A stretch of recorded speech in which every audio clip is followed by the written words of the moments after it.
Pela manhã, nós encerramos Lucas capítulo 20. E agora nós vamos começar Lucas capítulo 21. Eu tenho dito que nós estamos na semana em que Jesus vai ser traído. Nós estamos na semana em que daqui a pouco Jesus vai ser crucificado. Então, provavelmente, esses fatos aqui estão acontecendo na quarta-feira. Na sexta, Jesus vai ser traído. Mas muita coisa ainda vai acontecer e a gente ainda vai estudar versículo a versículo até a crucificação, a traição e sim a ressurreição de Cristo Jesus em favor da sua igreja. Nós, pela manhã, meditávamos no texto em que Jesus interpelava os seus inimigos e os seus opositores acerca da pessoa dele. Ele dizia: olha, vocês estão me fazendo um monte de pergunta, vocês estão tentando me pegar em várias perguntas, e agora eu quero formular a pergunta para vocês. Vem cá, que história é essa de eu ser apenas filho de Davi? E aí Jesus vai mostrar, de acordo com o Salmo, que ele não era apenas filho de Davi, mas ele era o Senhor de Davi. E quem responde essa questão é o próprio Davi. A gente estudou isso de manhã. E agora de noite, a gente vai entrar num texto muito conhecido, muito pregado, muito distorcido, e um texto aparentemente fácil, mas eu digo que é difícil. A gente costuma achar que difícil é falar sobre homossexualismo na igreja, que difícil é falar sobre aborto na igreja. De manhã nós falamos sobre suicídio. Falar sobre suicídio é difícil, pastor, mas eu costumo dizer que falar de dinheiro é a coisa mais difícil, talvez, de se falar na igreja. Em primeiro lugar, acho que falar de pecado, que ninguém gosta de ouvir falar sobre pecado. O povo acha que não precisa ouvir falar sobre pecado, mas constantemente a gente peca, e a gente não gosta de ouvir falar sobre pecado. Mas se eu pudesse colocar assim, em grau de coisas difíceis, eu acho que falar de dinheiro é uma das situações mais difíceis. Por quê? Em primeiro lugar, porque se tem banalizado muito a questão financeira quando é tratada no seio da igreja. Banalizado porque alguns hereges, alguns falsos mestres, algumas falsas igrejas usam de textos e de versículos, inclusive como esse, para roubar o povo, para extorquir o povo, para enganar o povo. E aí virou um campo minado, porque quando você toca no assunto, as pessoas já vai vir me roubar igual fulano, vai vir me extorquir igual fulano. Então já se tornou um campo minado por isso.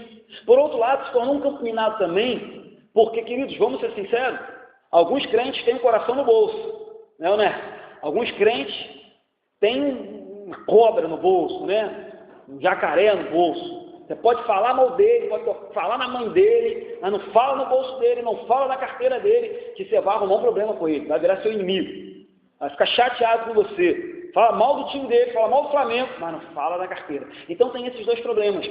Nós temos, por um lado, igrejas que se beneficiam da imaturidade, da inocência, da falta de conhecimento bíblico das pessoas para roubá-las, e aí se torna um problema, porque toda vez que você fala de dinheiro, as pessoas já te associam a uma igreja dessas. E por outro lado, nós temos pessoas ainda dentro da igreja que não entenderam que o dono do dinheiro delas é Deus. E aí toda vez que você fala de dinheiro, as pessoas botam a mão no bolso, escondem a carteira e se sentem ofendidas. Então eu acho que é um dos assuntos mais complicados de se tratar. Mas vamos lá. A oferta da viúva pobre, versículo 1. Estando Jesus a observar, viu os ricos lançarem suas ofertas no gasofilaço. Estando Jesus, então percebe comigo, estando Jesus a observar. Então Jesus está agora no templo, ou ele ainda está no templo, e ele está fazendo uma coisa, ele está observando. E ele viu os ricos lançarem ofertas no gasofilaço. Como eu disse de manhã, Jesus acabou de denunciar a hipocrisia dos líderes religiosos. Ele acabou de revelar que, além de serem hipócritas, eles pegavam casas de viúvas e se beneficiavam daquelas viúvas. Eles extorquiam aquelas viúvas. O texto diz que eles entravam nas casas das viúvas e devoravam as casas das viúvas. E a gente explicou de manhã que isso era um texto relacionado à extorsão e se aproveitar daquelas viúvas. Jesus acabou de fazer isso. E agora, Jesus vai colocar em contraste a hipocrisia da falsa religião com a sinceridade de uma religião verdadeira. Jesus vai colocar em contraste religiosos conhecedores da Bíblia, líderes do templo, fariseus, saduceus e os demais escribas, contra uma viúva simples, mas que por sua atitude vai demonstrar que entendia o que era uma religião verdadeira, diferente de uma religião falsa e hipócrita. É isso que Jesus vai fazer. Jesus vai colocar de um lado uma mulher menosprezada, simples, pobre, humilde, e de outro lado ele está colocando da balança um monte de doutores da lei e vai dizer: essa mulher entendeu o que é servir ao Senhor, e esses homens não entenderam nada. Não entenderam nada. É isso que Jesus vai fazer agora. E aí você percebe que ele acabou de denunciar que os escribas devoravam casas de viúvas, e agora ele vai falar de uma viúva. Então a coincidência não é coincidência, não é simplesmente uma simples coincidência. Jesus está falando de propósito. Jesus falou de viúvas que eram extorquidas, e agora ele vai falar de uma viúva honesta, de uma viúva sincera, de uma viúva que tinha um coração quebrantado. Então essa relação que Jesus está fazendo aqui é intencional. Ele diz: olha, vocês não fazem aquilo que deveriam fazer com as viúvas. Contudo, eu vou mostrar para vocês o exemplo de uma viúva pobre que coloca todos vocês no bolso, coloca todos vocês no chão, coloca toda a religiosidade de vocês por terra. Eu vou mostrar uma pessoa simples, na qual vocês não dão nada por ela, e vou mostrar que elas entenderam mais de fidelidade, de simplicidade, de compromisso, de confiança do que vocês entenderam. Eu vou mostrar para vocês. Então, Jesus, atente isso para os dias de hoje. Quero chamar a sua atenção para isso. Jesus não está apenas no templo, ele está observando tudo que os adoradores fazem. Estou chamando essa atenção para os dias de hoje. Jesus não está apenas no templo. Jesus observa tudo que eu e você fazemos quando entramos naquela porta para dentro. Jesus observa. E aí, de novo, a gente vai fazendo esse paralelo durante toda a pregação. Eu não sei com quem você tem se assemelhado, se é com os escribas ou se é com a viúva pobre. Eu sei de uma coisa: Jesus tem observado tudo que fazemos nessa casa, tudo que fazemos aqui. E não importa, tenho falado isso há meses, não importa se você vem aqui e presta um culto fingido, Jesus observa tudo que se faz. Não importa se você vem aqui e canta o louvor mais bonito, se você não vive isso a semana toda, Jesus tem observado. E ele observa, e aí vamos falar, entrar já no assunto que é polêmico. Ah, pastor, Jesus observa o meu coração no culto? Sim, ele observa. Jesus observa as minhas lágrimas no culto? Sim, ele observa. Mas Jesus também observa o seu bolso no templo. Jesus também observa as suas finanças. Jesus também observa quem é o teu Deus, quem domina o teu bolso, quem domina o teu salário. Jesus também observa quem é que dá a última palavra na maneira que você gasta o seu dinheiro. Então é isso que Jesus está fazendo. Ele está no templo, ele está observando tudo que está acontecendo. Então, provavelmente, ele está no templo, teve culto, teve louvor, teve leitura da palavra, teve exposição da Bíblia. Agora ele está olhando as ofertas. Então, Jesus não se importa apenas com o louvor que é cantado, Jesus não se importa apenas com a pregação que o pastor está fazendo, Jesus não se importa apenas como você frequenta esse culto, ou como você frequenta a igreja, mas Jesus também olha no momento da oferta. É fato, está aqui, ele está observando. E o texto diz que ele viu ricos lançarem ofertas num gasofilaço. Marcos, capítulo 12, tem a mesma passagem. E Marcos é um pouco mais direto nos detalhes, e ele diz: os ricos lançavam grandes quantias. E aí você fala: pô, Jesus está sendo bem discreto, hein? Na hora que o irmãozinho lá está ofertando, Jesus está de um olho fechado, outro aberto, vendo quanto está colocando. Provavelmente, esses ricos faziam questão de mostrar que estavam colocando muito, sabe? Geralmente, provavelmente, a viúva veio com a mão fechadinha, ó, com aquela vergonha que vai fazer aquele barulho quando a moeda cair no fundo. Os ricos vinham exaltando, mostrando para todo mundo a quantidade que ele ia colocar. Então Jesus não precisou ser fofoqueiro, mas ele era o dono do templo, ele já mostrou isso, ele era o dono de todas as coisas, então ele está olhando. E aí, não há mal nenhum, não havia mal nenhum em que os ricos estavam fazendo, ofertar grandes quantias. Isso não é pecado. O fato de ofertar grande quantia não é pecado. Mas o interessa é a maneira como o seu coração se comporta na hora que você vai fazer aquela oferta. Então, o que importa não é a soma, a quantidade, Mas o que importa é a maneira como o seu coração está quando você vai fazer aquela colaboração ou aquela oferta. Então, Jesus não vê nada de mal, e eu também não vejo nada de mal em que pessoas que tenham riquezas ou pessoas que são bem de vida possam ofertar com bastante liberalidade. Isso não é pecado. O problema é que já já a gente vai perceber, e o contexto é esse, tanto que Jesus pregou aqui mais cedo, de manhã a gente viu, Jesus pregou que os escribas gostavam de andar com vestes para chamar a atenção, gostavam dos primeiros lugares, gostavam dos banquetes, queriam saudações nas praças, ou seja, eles queriam aparecer. Então, a associação é essa. Eles estavam fazendo grandes ofertas com o intuito de aparecer. E Jesus vai mostrar de novo que não importa a quantidade, importa a maneira com que nós viemos ao culto para adorá-lo e o que nós trazemos para ofertá-lo. Certo? Costumo dizer, e aí Jesus conhece a sinceridade de cada um. Costumo dizer que na salvação, a gente vem de mãos vazias e diz, Senhor, eis-me aqui.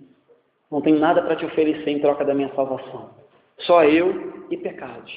E Jesus vem com a mão cheia e diz, eu tenho as mãos furadas pela tua vida.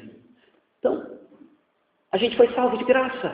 Não demos nada. Então não fique também se achando muita coisa se você dá dinheiro, ou se você dá dízimo, ou se você é fiel. Você não faz mais que a sua obrigação, certo? Então, independente de como você vem ou de quanto você traz, não interessa para Jesus. É claro que Jesus nos permite, eu falei isso aqui há um tempo atrás, eu falei assim, Jesus diz, vão lá na cidade e digam para aquele homem que eu preciso daquele jumentinho. Vocês não precisam de jumentinho nenhum, queridos. Jesus fala, vai lá naquele homem, diz que eu preciso da casa dele para fazer uma ceia. Você não está da casa de ninguém. Jesus diz, Zaqueu, desce daí que me convém ficar na tua casa. Eu não estava da casa de Zaqueu. Mas Jesus se permitia passar por determinadas situações para que eu e você e aquelas pessoas que estavam à volta dele pudessem ser úteis e trabalhar para ele e servi-lo. É a mesma coisa hoje, queridos. Não se engane, Jesus não precisa do seu dinheiro. Mas ele permite que a obra dele seja sustentada por mim e por você, para que a gente seja abençoado. Para que a gente tenha participação, para que a gente se sinta útil. Porque é verdade que ele podia fazer tudo sozinho. A verdade é que ele já disse que se a gente não fizer, as pedras vão clamar. Então também não fique se achando muito, porque talvez você esteja se julgando muito correto com relação a isso. Mas vamos lá. Versículo 2 diz assim, viu também certa viúva pobre lançar ali 2 pequenas moedas. Então olha o contraste. Viu ricos lançarem ofertas, e Marcos diz que eram grandes ofertas, e ele viu também uma viúva lançar 2 moedas. Provavelmente Jesus usou aqui da sua divindade, né? Que não dá para olhar na mão da viúva e perceber que tinha 2 moedinhas, né? Provavelmente, como eu disse, ela devia estar ali, ó, com a mão fechadinha, cheia de vergonha.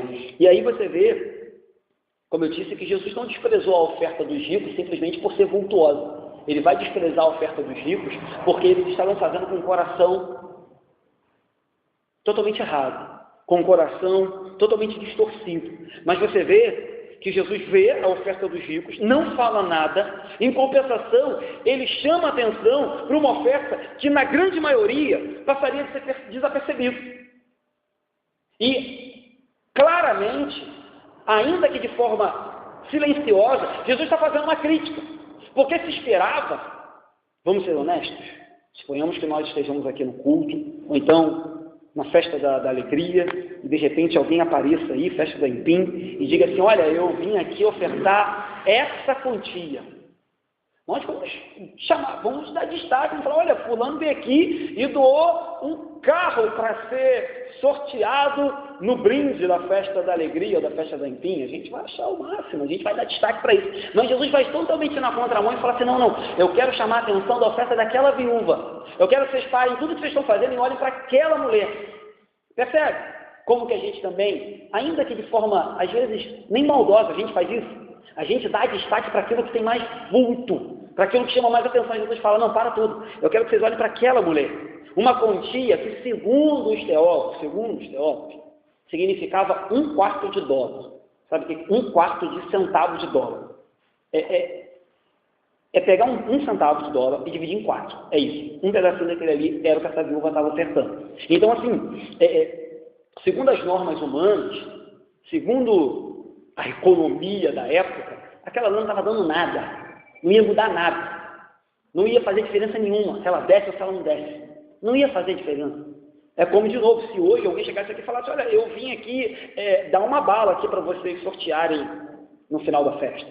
E alguém falasse, olha, eu vim dar um carro. Provavelmente nós, digo por mim, eu falaria, opa, que bênção, irmão, aqui acabou de dar um carro para a gente sortear no final da festa. E que até de gente ali comprando ticket. Mas Jesus fala, olha, eu quero que vocês olhem para essa viúva. Eu quero que vocês entendam que eu vou atribuir à oferta dela mais importância do que vocês atribuíram, ou talvez o coração de vocês atribuiu à oferta desses homens que deram muita coisa. Eu quero que vocês entendam agora, queridos, uma coisa. Jesus nunca muda. Ainda que ele esteja no céu agora, como eu disse, ele encontra-se nesse culto, observando tudo que a gente faz aqui.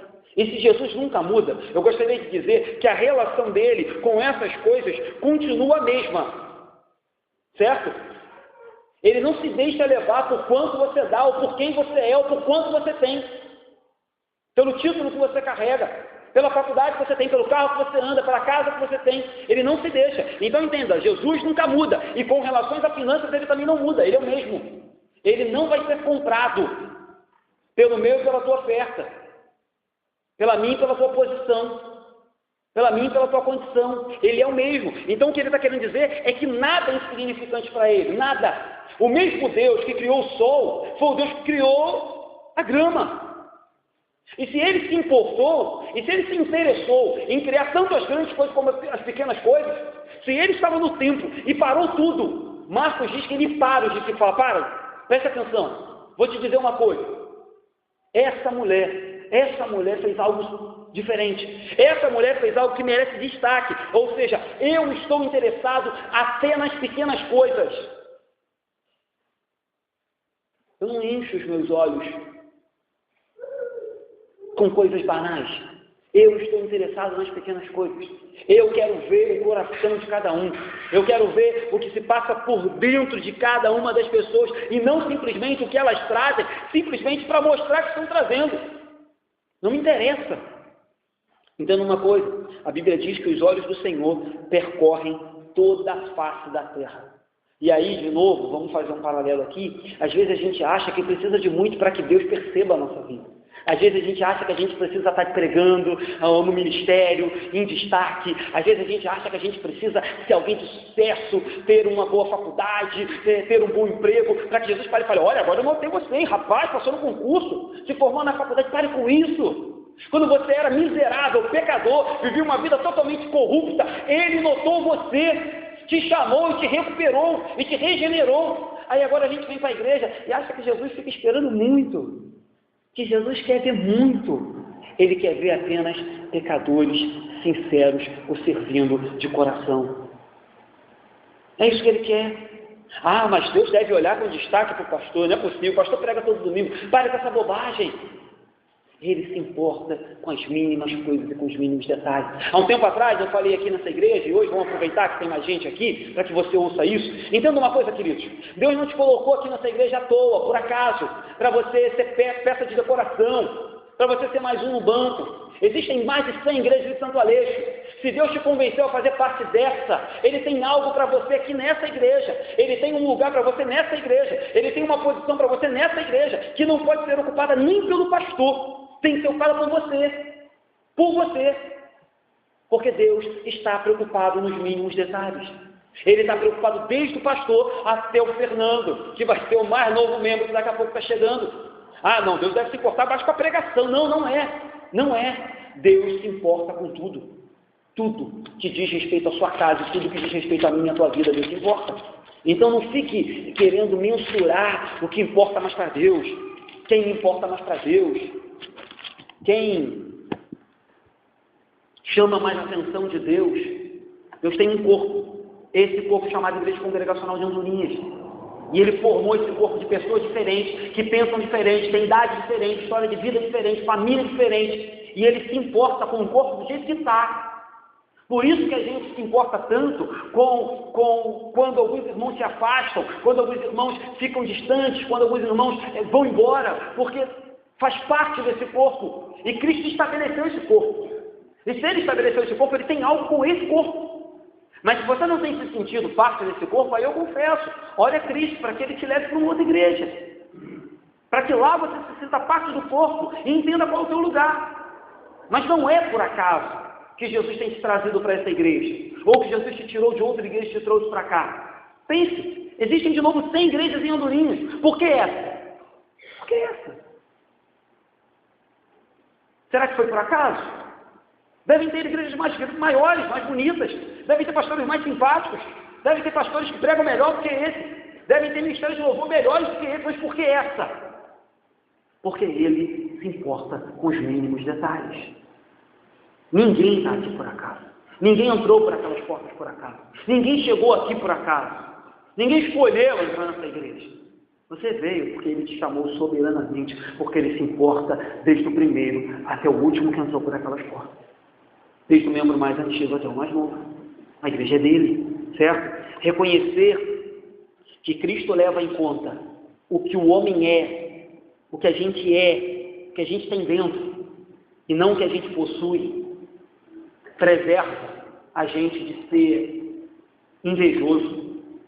Reconhecer que Cristo olha para cada um aqui na sua individualidade e valoriza e reconhece que cada um faz parte dessa igreja, independente se você é pastor ou não, faz com que a gente não murmure, faz com que a gente se sinta pleno, faz com que a gente se sinta amado, faz com que a gente se sinta importante, faz com que a gente se sinta alguém no reino de Deus e na família de Cristo, faz com que a gente se sinta filho, tanto quanto qualquer outro membro dessa igreja. Você é filho. O sangue que me lavou, lavou você. O sacrifício que me salvou, salvou você. O Cristo que dirá para mim, vinde bendito do meu Pai, dirá para você.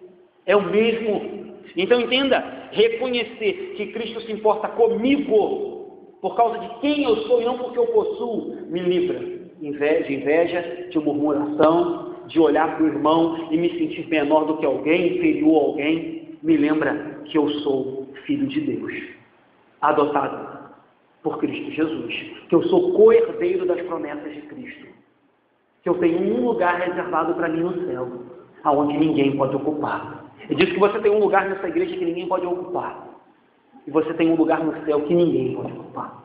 Eu escrevi uma devocional sobre isso, se não me recordo, na época que nós perdemos o nosso irmão Osvaldir e a Cecéia. Eu escrevi que às vezes o nosso coração dói quando a gente perde um querido, mas existe um lugar no céu que ninguém aqui poderia ocupar, e chegou a hora daqueles irmãos ocuparem.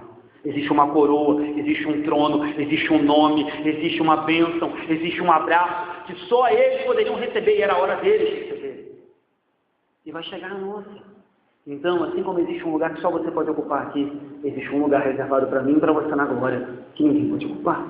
Certo? Então, lembre disso. Reconhecer que Cristo leva em conta o que eu sou e não o que eu tenho, me livra de ser murmurador e de ser invejoso. E de reconhecer que Cristo se importa comigo tanto quanto se importa com qualquer outro.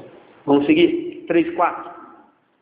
E disse, verdadeiramente, ou em outras traduções, em verdade vos digo, que esta viúva pobre deu mais do que todos.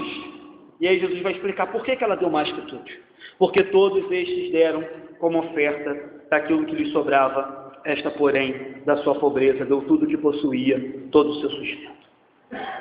Aqui, a gente tem que avaliar com bastante cuidado esse texto. Jesus vai dizer assim, olha, aquilo que é desprezível para os homens é grandioso aos olhos de Deus. Aquilo que talvez você passasse na rua e desse 2 moedinhas, como essa mulher deu para o mendigo, ele ia falar, pô, tá de brincadeira, leva de volta. Uma vez eu fiz isso. Uma vez eu dei R$2 para um guardador de carro na faculdade, ele falou, só isso? Eu falei, me dá de volta, pô, dá para comprar um pão. Ué, R$2, falou, só isso? Mas aí, Jesus olha e diz assim, olha, não me importa o que as pessoas acham. Me importa que a oferta dessa mulher foi incalculável. Me importa que a questão não é, de novo, a porção que foi dada, mas a proporção que foi dada. E ela deu muito mais do que todos os outros que deram antes. Imagina a cabeça dos discípulos. Eles eram meio devagar de entender. Eles tinham falando, caramba, o que Jesus está falando? Jesus não está entendendo nada. Jesus deve estar vendo outra coisa, deve estar achando que aquela moeda é de ouro, deve estar achando que aquela moeda é de diamante, e é verdade. Jesus entendia que aquelas moedas que aquela mulher colocou no gasofilaço eram como pérolas, como talentos, aqueles talentos que ele deu na parábola dos talentos para os homens, e disse, olha, multipliquem os talentos, multipliquem os talentos. E esses talentos foram multiplicados, e o texto diz que renderam cada vez mais. E aí, a oferta dessa viúva, o exemplo dessa viúva, a postura dessa viúva, assim como um talento, ela tem se multiplicado e alcançado vida de crentes por toda a face da terra. Dado exemplo para mim e para você de como que eu tenho que lidar com as minhas finanças, de quem é o dono da minha finança, de quem é o dono do meu sustento, de quem é que me dá o sustento. Esse que é o primeiro ponto. Porque se ele não me der, eu não tenho nada. Então, quando se pergunta por que essa oferta foi tão valiosa, Jesus explica, porque eles deram do que estava sobrando. Não fazia diferença. Não custou nada para eles. Não fez diferença nenhuma na vida deles. Não entenderam o verdadeiro sentido da oferta. Não entenderam o verdadeiro sentido de devolver para Deus aquilo que Ele te deu. Não entenderam o verdadeiro sentido do porquê participar da obra de Cristo. Enquanto essa mulher inspira milhares e milhares de pessoas pelo mundo afora, com a sua oferta, com a sua postura, com a sua atitude. Essa mulher, meus irmãos, tinha todo o motivo do mundo, todo, para dizer, olha, Jesus, eu até queria, mas eu não tenho condições. Eu não tenho condições. E aí eu queria parar aqui e fazer um parênteses para dizer que esse é um caso específico. Esse é um caso específico. Eu não quero que você pegue aqui, nessa noite, e fale, já que essa mulher fez isso, pastor, eu vou pegar o dinheiro que eu tenho lá para pagar minha conta de luz e eu vou ofertar. Não, não é isso. Eu não quero que você faça isso. Não quero. Pastor, eu tenho dinheiro lá guardado até o final do mês que é para a gente comer. Eu vou pegar e vou ofertar. Não faça isso. Não faça isso. Isso foi um caso pontual. Foi um caso específico para mostrar que a gente tem que confiar mais naquele que provém do que na provisão. Que a gente tem que confiar mais naquele que dá do que aquilo que ele deu. É um caso específico, é um exemplo que Jesus está apontando. É claro que você deve ter controle na sua finança para que você possa ofertar e dizimar a casa do Senhor de maneira que você não tenha que passar necessidade para isso. Não é vontade minha que você passe necessidade para ofertar e para dizimar, nem de Deus. Mas é vontade de Deus que você seja fiel de tal maneira que você consiga gerir as suas finanças e que não te falte para ofertar e para dizimar na casa de Deus. Mas eu não quero, não é isso. Até porque muitos loucos pegam esse texto agora e falam, está vendo aí? Faça como a viúva. Ela deu tudo o que possuía e você deve fazer o mesmo. Eu te digo que o máximo que você pode dar para Deus ainda é pouco. Eu te digo que ainda que você deve todos os seus bens diante do altar hoje, não valeria de nada para comprar a sua salvação. Eu digo que o máximo que você pode dar a Cristo, e isso que você deve dar, é o seu coração a Ele, todas as vezes que você entrar por essas portas, ou todas as vezes que você sair dessas portas.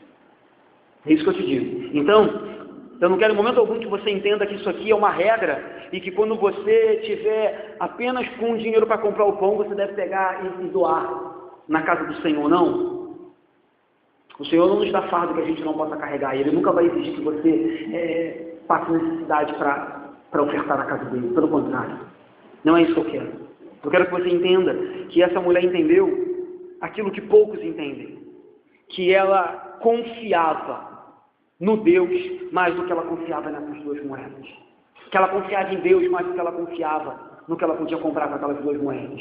Que ela confiava em Jesus. E essa mulher entendeu que a vida dela pertencia ao Senhor e não a quanto aquela moeda podia comprar ou a quanto tempo aquela moeda podia durar. Foi isso que ela entendeu. Ela entendeu que quem sustenta ela, quem mantém ela de pé, quem mantém ela viva, quem dá tudo que ela precisa é o Senhor e não quanto ela tem no bolso. Isso ela entendeu e é isso que você tem que entender. Mas, infelizmente, tem um monte de hereges que vai pegar esse texto e vai dizer que você tem que dar tudo. Não, não é isso que eu quero dizer para você nessa noite. Mas eu quero que você entenda, ainda que você não dê tudo, tudo que você tem a ter nunca vai deixar de ser. Já repeti esse texto aqui várias vezes. Existe uma frase de um teólogo que diz assim, não há nada no universo, nada que Cristo não diga, é meu. Ele é dono de tudo. Mas eu também não quero que você saia daqui fazendo nenhuma besteira, e nem vou te dizer para fazer nenhuma besteira desse tipo. certo? Mas essa mulher entendeu que ela tinha em quem confiar, que aquele que a chamou é poderoso para cumprir aquilo que tinha falado para a vida dela. Então ela tinha todos os motivos para dizer: olha, Jesus, não é a mão não, mas hoje não dá.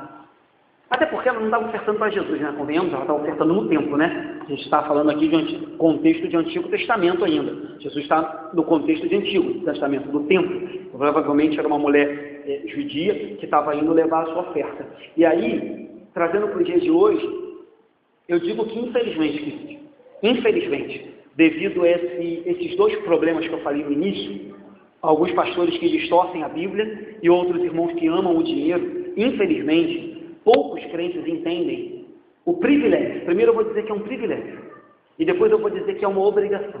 Poucos crentes entendem o privilégio e a obrigação que é contribuir para a obra e para a causa de Cristo. Poucos entendem. Pastor, com base em que você está falando isso, pastor? Com base aqui na igreja? Não sei, queridos. De todo o meu coração, Deus é testemunho. Eu não faço a mínima ideia de como, a não ser quando tem assembleia de membros, mas eu não faço a mínima ideia de quem é fiel, de quem não é fiel nessa igreja. Não faço a mínima ideia, sinceramente. Mas eu digo, com aquilo que eu escuto de outros pastores, de outras igrejas, estima-se que aproximadamente 40% dos cristãos que frequentam uma igreja são fiéis na contribuição dos seus dízimos. 40%. 40% não entenderam que a vida não é dele. 40% tem o seu... 40% não, minto. 60% não entenderam que tudo que tem vem do Senhor. 60% ainda tem o seu coração dividido. 60% ainda amam o dinheiro e dizem que amam o Senhor. 60% não entenderam que devem confiar no provedor e não na provisão. 60% não entenderam que um crente de verdade deveria ser a pessoa que tem o coração mais desprendido das coisas deste mundo, porque ele foi salvo pela graça, e ele não poderia comprar de jeito nenhum a salvação e foi dada por Cristo. E aí, voltando os olhos para os outros 40%, e aí eu não estou falando aqui sem conhecimento de causa, não estou falando dessa igreja, mas de outras igrejas que eu conheço e converso com os pastores, dos 40% que são fiéis, estima-se que a maioria são pobres. Entende o que eu estou falando? De 100% da igreja, os 40% que são fiéis, na sua grande maioria, são os que ganham menos. São os que ganham salário mínimo. Isso é vergonhoso, né, gente? Isso é ridículo. Isso é maldito. O nome disso é avareza. O nome disso é ganância. O nome disso é adorar a mamon. O nome disso é servir a dois senhores. O nome disso é estar preso ao dinheiro. Vocês jamais vão me ver aqui pregando que a salvação depende de dinheiro, de oferta ou de dízimo. Mas vocês vão me ver aqui falando que aquele que se diz salvo e não tem no seu coração desprendimento para colaborar com a obra de Deus, ele tem que ver quem é o seu verdadeiro Senhor. Porque talvez ele ainda não tenha sido liberto da avareza, da ganância e do amor ao dinheiro. Talvez ele deve rever isso. Ele deve repensar. Quem é que manda no dinheiro dele? Você jamais vai me ver condicionando alguém aqui salvação ao que você dá. Digo e repito, se você der tudo, você não vai comprar salvação. Mas muito me assusta pessoas que se dizem regeneradas, transformadas, pessoas que se dizem salvas, lavadas e remidas pelo sangue do Cordeiro, pessoas que dizem: olha, pastor, tudo que eu tenho eu devo ao Senhor, tudo que eu tenho eu devo a Jesus, Jesus me deu a minha família, Jesus me deu o meu emprego, Jesus me deu a minha casa, eu era um miserável, Jesus mudou a minha vida, eu gastava dinheiro com prostituição, com álcool, com droga, com amante, e hoje eu não faço mais isso. Eu me assusto com pessoas que entendem isso e não conseguem entender que devem devolver para Deus aquilo que é dele. E aí, deixe-me agora fazer um outro comentário com relação a nós tradicionais, e principalmente ao meio congregacional, porque é o meio que eu conheço. Outra coisa que me assusta é que você, quando frequenta ou quando você conhece alguns irmãos que fazem parte dessas igrejas que não são sérias, onde o pastor condiciona a bênção ao dinheiro, onde o pastor condiciona a salvação a quanto você dá, a galera dá tudo. A galera se vira. O camarada se endivida. Ele vai para a rua vender bala, ele faz bombom para vender, mas ele está lá na campanha. Mas quando você vem para uma igreja tradicional, para uma igreja bíblica, para uma igreja que não faz barganha, que não te obriga, que não te exige nada, as pessoas tomam a atitude oposta e passam a guardar e a reter tudo aquilo que Deus lhes tem dado e não colaboram com nada. É impressionante isso. É impressionante. O camarada vai para uma, vamos dar nome aos bois, universal, mundial, para uma internacional da graça, e ele compra lenço, compra tijolo, compra sabonete, compra óleo, compra pazinha, compra foto do apóstolo, compra o chulé do apóstolo, o suor, toalhinhos suada do apóstolo. Mas aí vem uma igreja séria que diz: olha, querido, é pela graça, não é pelo que você dá. A gente está pouco se lixando pelo que você dá, é pelo que você é pelo seu coração, é pela regeneração, é pela mudança de vida. Aí o camarada fala: é assim? Então dou nada. Meu irmão, eu sei que é um assunto complicado de falar, como eu disse no início, mas cuidado com isso. Muitas pessoas vão se surpreender naquele grande dia e vão descobrir que eram avarentos, que eram gananciosos, que amavam ao dinheiro e que o coração delas tinha dois senhores. E a gente sabe que não pode ter dois senhores. Jesus diz: olha, não podeis ter dois senhores, ou servir a Deus ou servir a dinheiros, ou servir a Mamon ou servir a Deus. Escolhe aí como é que vocês querem andar. Na outra passagem que a gente já pregou em Lucas capítulo 11, quando falando também com os religiosos, Jesus fala: olha, vocês dão dízimo de tudo, até da hortelã, até do cominho vocês dão, até das ervas, mas vocês esquecem o mais importante, que é o amor, que é a misericórdia, que é a compaixão com o próximo. Isso vocês esquecem da justiça. Então Jesus não anula. Jesus diz assim: fazei estas coisas sem omitir aquelas. Ou seja, amem ao próximo, pratiquem a justiça, tenham misericórdia, sirvam a Deus com sinceridade, mas sejam fiéis. Então, para a gente caminhar para o final, eu acho que a gente deve orar. Repito, não faço a mínima ideia. Alexandre está ali, de testemunho. Qual é a nossa atual situação na igreja? Mas como teu pastor, ou como pastor dessa igreja, eu tenho que te alertar. Cuidado com a relação que você tem com o dinheiro. Não ame o dinheiro. Não deixe ele ser senhor da sua vida. Não deixe ele mandar na sua vida, mande nele. Não deixe ele conduzir as suas atitudes, conduza ele. Não deixe ele te usar, use ele. Use. Também não estou dizendo aqui que o dinheiro é maldito, não estou dizendo que ganhar bem pelo contrário. Estude, ganhe bem, use o dinheiro, viaje, aproveite, compre um carro bom, compre uma casa boa, faça o que quiser. Mas não se deixe dominar pelo dinheiro. Não se deixe. Eu falei aqui há pouco tempo atrás, o dinheiro é um bom servo. Ele é um bom servo quando você está mandando nele e ele te serve. Serve para que você compre coisas. Mas ele é um péssimo senhor. Ele é um bom servo, mas um péssimo senhor. Então, enquanto o dinheiro for teu servo, benção. Mas quando o dinheiro for o seu senhor, ele vai mandar, vai te dominar, vai te escravizar. E a sua vida vai viver em torno do dinheiro. Certo? Então, como teu pastor, me convém fazer esse alerta para você nessa noite. E aí, eu acho que a gente deve orar como igreja, suplicando ao Espírito Santo que venha sobre os crentes e de forma muito poderosa ensine aos crentes a lidar com isso. A gente vive numa época muito difícil, numa época onde o ser humano é valorizado por aquilo que ele tem, por aquilo que ele possui. E aí alguns crentes vêm para a igreja buscando isso. E alguns crentes vêm para a igreja buscando dinheiro, buscando enriquecer. E aí ficam nessa mesquinharia quando o assunto é a obra de Deus. Então, atente para isso. Cuidado com isso.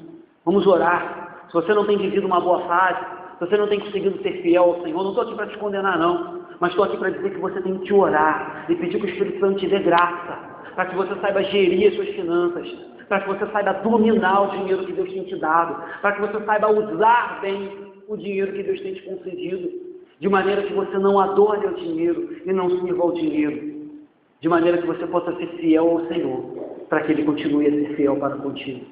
É isso que eu estou aqui para te ensinar. Então, eu não sei, sinceramente, como anda a sua situação, mas se a sua situação hoje é essa, ore a Deus para que você seja fiel. Pastor, mas a minha situação é pouca. Duvido que você consiga dar menos que essa viúva dele. E aí, de novo, Não vou fazer igual, vou dar nome também, porque eu dou nome, não tenho rabo preso com ninguém. Não vou fazer igual o senhor Malafaia, tá? Tá lá na internet, se quiser pode ver. Ele num vídeo diz assim: você que quer sair do aluguel, você esse mês vai mandar 30% do seu aluguel para mim, Deus vai te dar uma casa própria. E aí, isso já é um absurdo, isso já é demoníaco, maldito. Ele piora e diz assim: mas talvez você diga, pastor, eu estou desempregado. Olha que ponto chegou. Pastor, eu estou desempregado. Não, minto, querido, desculpa. Ele fala assim: você vai ofertar um aluguel, isso mesmo. Você vai pegar o seu aluguel de R$200, você vai ofertar um aluguel no meu ministério e Deus vai te dar uma casa própria. Está no YouTube, se quiser, manda para você no WhatsApp depois.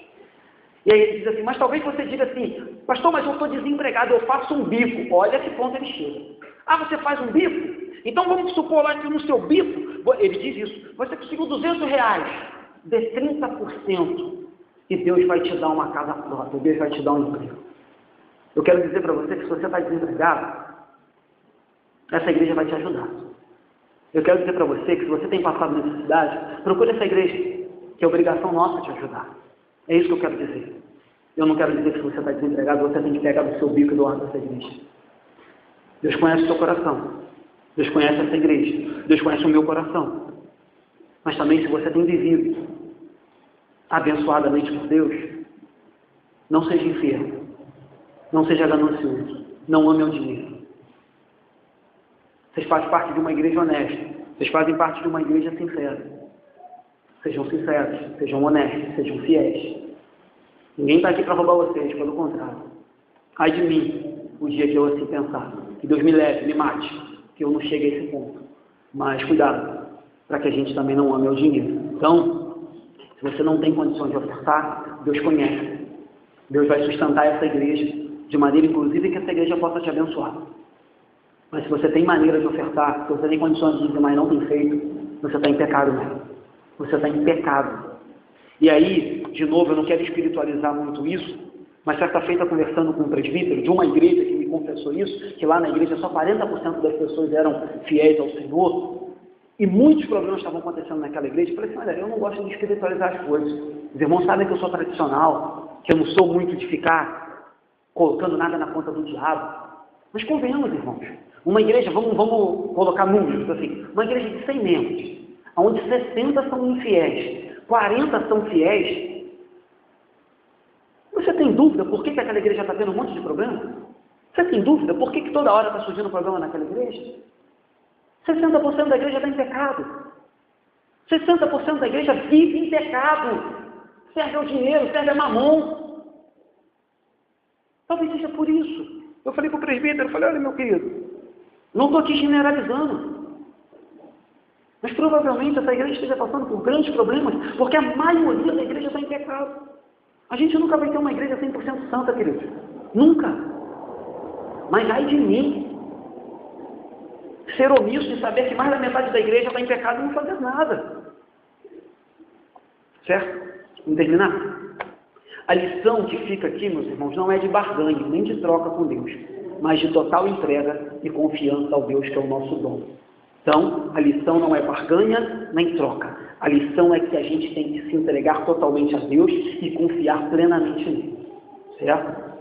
Se sua confiança tiver, como essa mulher estava, no provedor e não na provisão, com certeza você não vai temer diante das intempéries da vida, diante dos problemas da vida, diante do desemprego, diante das crises. Se a sua confiança estiver no provedor e não na provisão, você vai crer que aquele que começou a boa obra é fiel para dar continuidade nela. Certo? 4 aplicações para a gente terminar rápido. Primeiro, falei isso no começo da pregação, vou só repetir. Jesus observa as mínimas coisas que são realizadas dentro da sua igreja. E aí eu vou além. Jesus observa as mínimas coisas que nós realizamos na nossa vida. Jesus não está preocupado apenas com essas 1 hora e 20 minutos que você está aqui. Jesus está preocupado com tudo que você faz na sua vida. Jesus não está preocupado só com as grandes quantias de dinheiro que são depositadas, até porque nessa igreja não tem grandes quantias de dinheiro. Mas Jesus está preocupado como anda o seu coração, como anda a sua alma, como anda a sua fidelidade. Certo? Segundo ponto, se Jesus está observando as mínimas coisas, não menospreze a simplicidade de ninguém. Não menospreze. Não menospreze. Fulano tem ministério nenhum na igreja. Não menospreze a simplicidade de fulano. Fulano é pobre. Não menospreze a pobreza de fulano. Fulano não tem nada. Não menospreze. Porque o Senhor é dono de todas as coisas. O Senhor observa as mínimas coisas. E aqui ele valorizou uma viúva pobre, miserável, em detrimento de outros ricos que colocaram por colocar. Então, não menospreze ninguém. Se hoje você se encontra numa condição boa e melhor do que outras pessoas, meu irmão, não menospreze ninguém. A gente não sabe o dia de amanhã. Poderia ser a minha e a sua família. Certo? Não menospreze ninguém. Terceiro ponto. Avareza e cristianismo não combinam. Amar ao dinheiro, ser ganancioso e ser cristão é como óleo e água. Não dá para combinar, não dá para caminhar junto. Então, de novo, se você é avarento, ou você é avarento ou você é crente, ou você é crente ou você é avarento. Não dá para ser as duas coisas ao mesmo tempo. Não dá. Não dá. Certo? E para terminar, como eu disse que a avareza e o cristianismo não combinam, a última aplicação, contribuir para a causa de Cristo é um sinal de regeneração. É um sinal de que Cristo converteu toda a sua vida, inclusive o seu bolso. É sinal de que você entendeu de que tudo que você tem foi pago na cruz do Calvário. Foi conquistado na cruz do Calvário. Logo, você tem que ser a pessoa mais desprendida desse mundo. Porque você tem aquilo que custou o mais caro de todo mundo. Custou o sangue do Cordeiro. Custou a vida do meio do seu Salvador. Você ganhou isso. Não existe nada que possa comparar ou que possa ser tão grande quanto aquilo que você já ganhou. Então, contribuição, liberalidade, ser alguém que está sempre pronto a ajudar ao próximo, inclusive com as suas finanças, é um sinal de que você foi liberto. Liberto de mamão. Liberto do Deus do dinheiro.